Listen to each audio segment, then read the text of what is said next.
Hi, my name is Owen Howe. Thank you for checking out my website.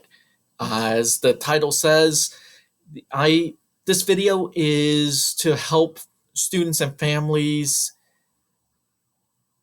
get focused when they start the college search process. Many college counselors do a great job at finding the right college fit for their students. However, not as many of them do as good of a job at getting them in the right frame of mind to start that process. And as a result, I see a lot of confusion. I see misguidedness. I see students not necessarily happy with their outcomes because what they weren't successful at defining what they're looking for and what outcomes they want. So let's get started. I think for me as a counselor, the most common questions I get is, what does it take for my student to get accepted to college X, Y, and Z? And when I hear that question, first thing I think about is, why college X, Y, and Z? Why not college C, D, and E? I think the other part is, how much control does a student have at this stage? Usually, working as a school counselor, I kick off the college search halfway through the junior year. There are already 5 semesters worth of grades. Okay, there's a good chance for your student to improve on their SAT, ACT score, but now many colleges are test optional. So is there that much control? I think for me, I look at it a little differently. I want to make sure the student is successful, the student is happy, and it's affordable for the families. And you can't have two of the three, it has to be all three. And you it has to be all three. However, the definition of each of these categories could be very different for many people. So I think let's look at success. Is success getting in to the college of your choice? Is success graduating from the college or graduating from anywhere? Success graduating in a particular major or getting into a particular major? Is success getting into the graduate school of your choice? How about time? Some students are graduating in 4.5, some students graduate in 5, some students graduate 6 or even 7 years. Is that considered successful? I have a decent idea what success means. You might have a decent idea what success means, but let's define it. Define it with your student. How do we define happiness? Developing friendships, lifelong friendships?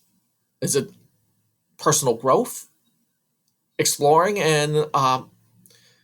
and developing their interests? Getting into the right career? Give it some thought. And then I think of affordability.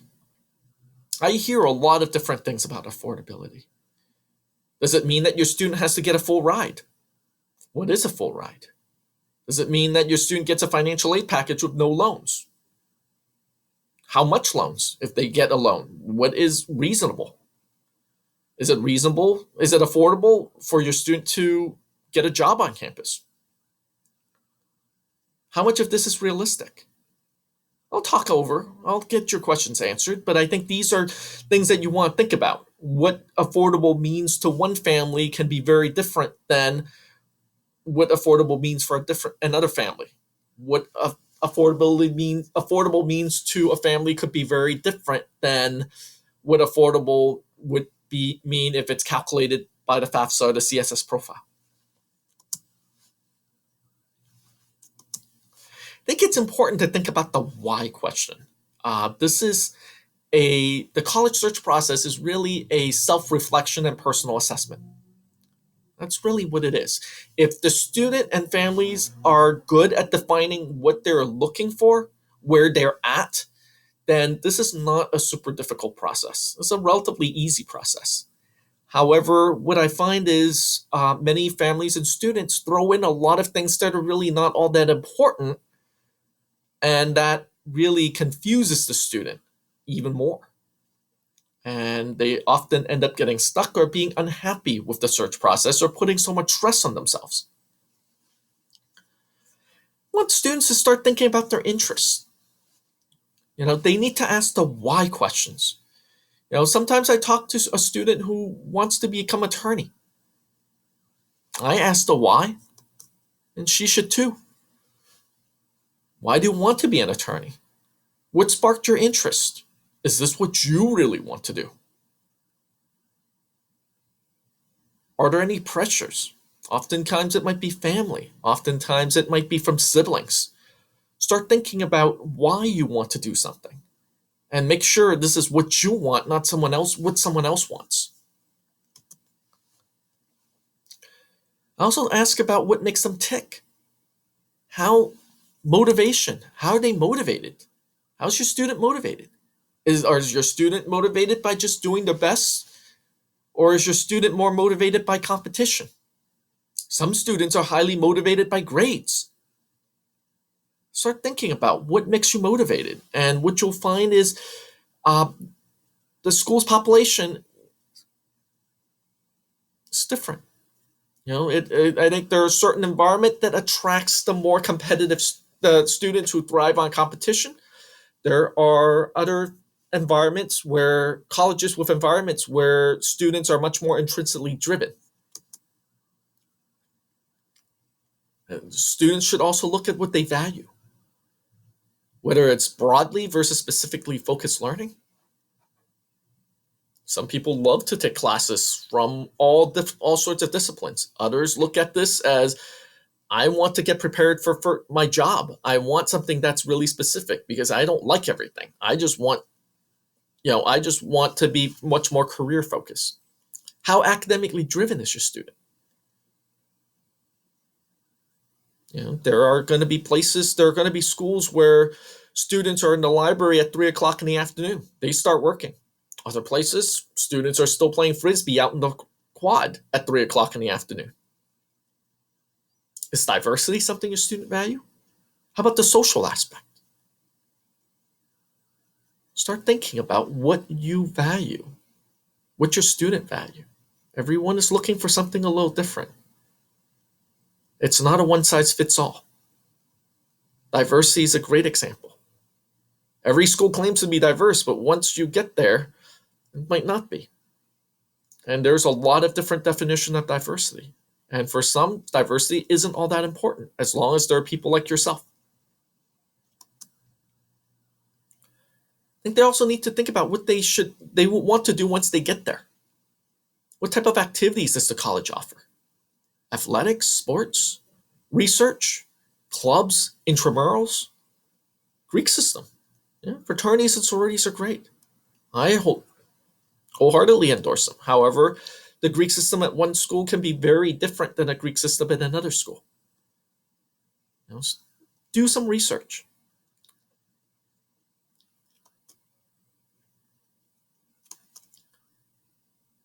And once you know what you want, then you could start looking for that right environment. I start with size. Size is usually easier to quantify, and it impacts a lot of areas. And I think for me, when I look at colleges, I often look at calculus classes. Every college teaches calculus. A small liberal arts college with 2,000 students, chances are there are 30 people in your calculus class. At a medium-sized college, that number increases to about 60 to 70 students. At a large college of over 10,000 kids, calculus could easily be 150, 200. I've seen 300 or 400 students in the same calculus class.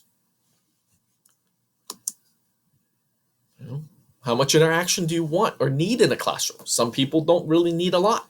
Some people want a lot of interaction.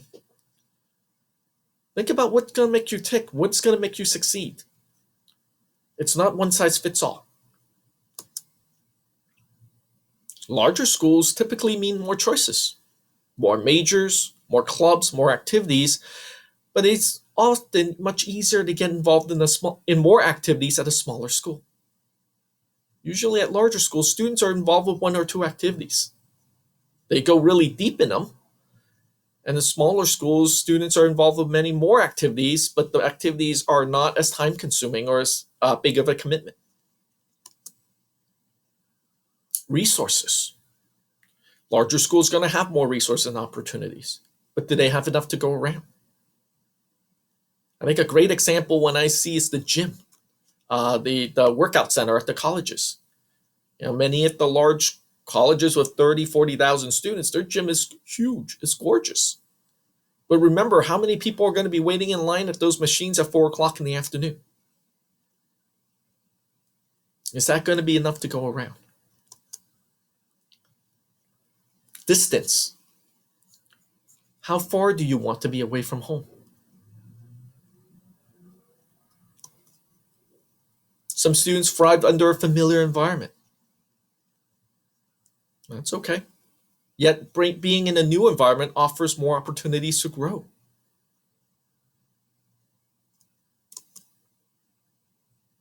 Living cost is a big component too. Living on campus is a lot more expensive than living at home typically. So, you might be your student might be forced to live at home because of finances, and that's okay. And I think another one is about the setting. Suburban, urban, rural. There are going to be benefits and drawbacks to each setting. There's no right or wrong answers. You're in a major urban area like San Francisco. It's exciting. There's stuff to do. You walk out off campus, take public transportation. It could get you anywhere within the city. However, housing is expensive. Will there be lots of commuters? Many urban schools have a high percentage of commuters. And if it's expensive to live in that city, why would a parent invest and allow the student to live on campus and spend even more money? Many of those students will be living at home and commuting. Think about what Friday nights are going to look like. Are you going to be the only student there because all your friends are home for the weekends? Rural areas, large and gorgeous campuses. Most schools in rural areas, they have land, they have resources, they have strong facilities, they're picturesque. And they also spend significant resources bringing activities onto campus. Because they know there's not as much stuff to do off campus, they need to bring more stuff on campus. Does a small town offer enough of what you need? Some small towns do. Don't discount the town. But it's not necessarily for everyone. That also, the good thing is you're only there for 4 years. You're only there for school. So, don't think about you're not going to be likely not going to be living there the rest of your life. A suburban campus might be the best of both worlds. But usually suburbia equates bringing a car. Do you want to drive on campus? Is that going to be a hassle? Is the environment going to be too similar to the San Gabriel Valley? Is it going to be very similar to home? Might be too similar. No. Think a little bit more. Think about a college's culture. However, culture isn't the easiest thing to research. Every college tells you they're great. I would strongly recommend using a college guidebook or other third-party review websites on it. And I could give you a little bit more information when we talk about this in person.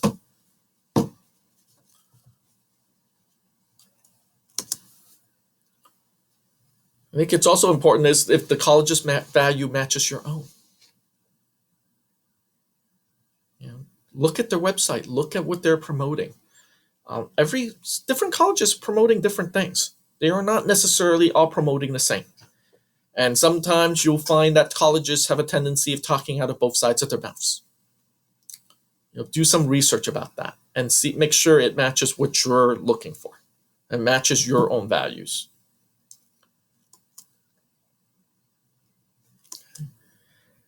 Money is an important factor. You and your parents must be able to afford it. Okay, so one of the questions I often get asked is, how am I responsible for paying for my child's tuition? How does that work? The way it works is you student will be considered as your dependent for financial aid until he or she turns actually 24. So this is wrong on my slide. Um, there are some exceptions. I'm not sure if any of these exceptions are highly desirable. So marriage, so if your student marries, then they will be considered independent for financial aid purposes and qualifying for significantly more financial aid. Um, Becoming a parent, probably even less desirable, or joining the military. In some cases, it is quite desirable. But unless those three things happen, one of those three things happen, you're going to be on the hook for your student's college tuition, undergraduate college tuition. I think the other exception is if they graduate and they don't expect you to be paying for your student's graduate school.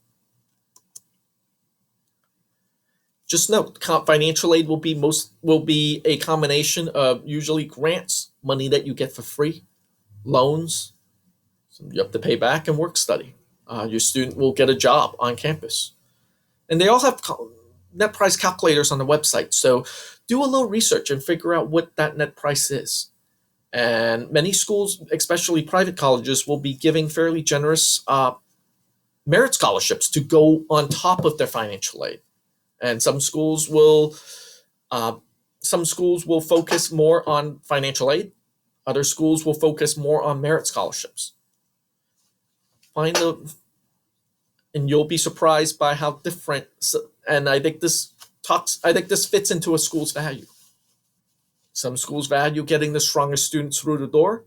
Other schools value themselves being not necessarily a stepping stone, but a start for especially lower income families or lower income students, and having that diversity. As I mentioned, most colleges give out merit scholarships, so make sure you look for that. Okay. Then last but not least, you need to stay focused. You're going to be hearing a lot of different and wrong things. Some right, some wrong, but you're going to hear a lot of stuff in this process. What I've found from my experience, parents love to chat, parents love to talk. I think it's one of those processes that you don't tend to not know everything, which is okay.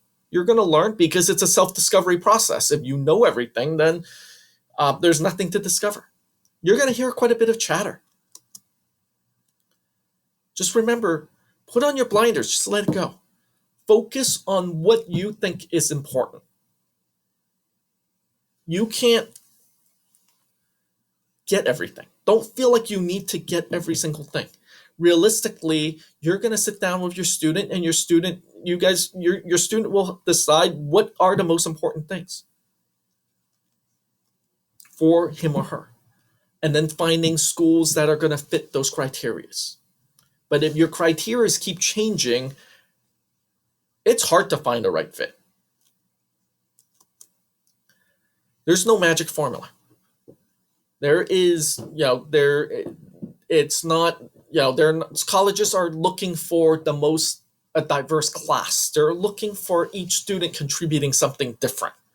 They're not necessarily looking for, we need students between this GPA. We need our students to have 200 hours of community service. We need our students to be playing an instrument and a sport. It doesn't work that way. They're trying to figure out how your student is going to contribute to their community. So there's no right or wrong answer. I think a key is just focusing on the things that are most important to you. Focus on things that are most important to you. If you are an athlete, excel in athletics. If you enjoy doing service, run with it. Take a leadership role in a service organization. Do something that the community is not doing. If you're an artist or musician, be the best you can be in that. Don't feel like you need to do everything. It's okay. I think the other part is the reality is most everyone lands somewhere and has a positive experience. There are significantly more positive outcomes than negative outcomes in the college search process or college admission process. Your student will likely not get into every school he or she applies to. It's okay. The key is your student is happy, successful, and and you could afford it at the school they want to be at. They just need to go to one school. So don't feel like you need to get in everywhere. And I think this is really important. And I find that some parents struggle about this. Especially when the counselors provide them with a list of schools to look their student a list of schools to look at. Think about how a school can fit your student. Think about how this college will make your student can succeed there and be happy. Think about how it can do it, not the other way around.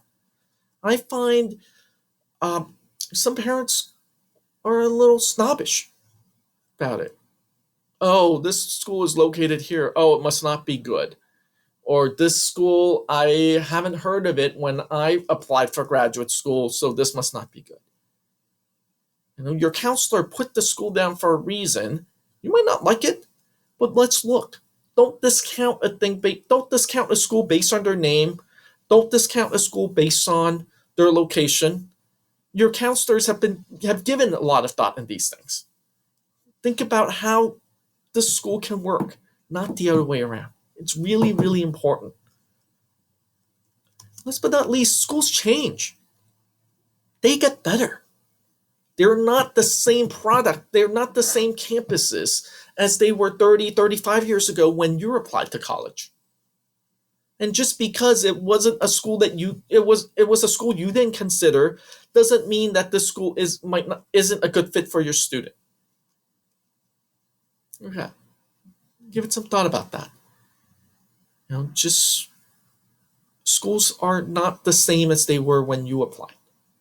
And there are a lot more viable choices today than there ever were. Okay. I hope this concludes my presentation. I hope you get a lot out of it. And if you are interested in knowing more, feel free to reach out in the contact me page, and I will get back to you as soon as I'm able. Thank you so much for your time.